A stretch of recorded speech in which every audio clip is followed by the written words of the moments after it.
the idea that we can actually act as if we're disembodied, that our cognition can act separately from our physical beings, is an absurdity. And we see the deranging effects of it.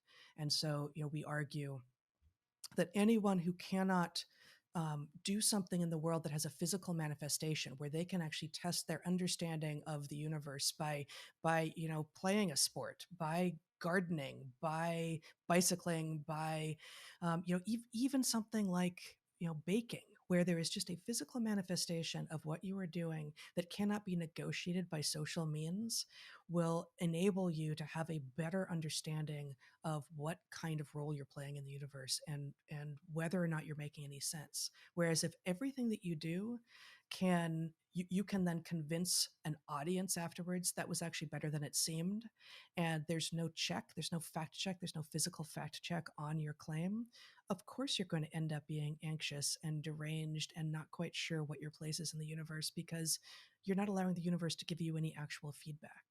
So, our cognition is embodied, our senses are embodied, and we are moving, especially with COVID, but also especially with smartphones and with the internet, we are moving to an ever less embodied existence. And I guess one more point on this, which is again related but not exactly the same point: spending so much time inside, tends to correlate with spending less time moving too, but also it means that we're getting less vitamin D. And vitamin D turns out to be one of these few things which, yes, we can measure. So this is running a little bit counter to what I said earlier about the problem with metrics, that once you can measure it, you think it's the answer.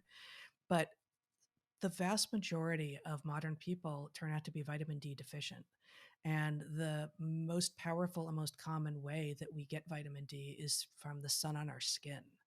And the effects of vitamin D deficiency run from increased risk of cancer and diabetes and multiple sclerosis and sleep disorders, all the way to, yes, autoimmune diseases, and lower resistance to contravene infectious diseases.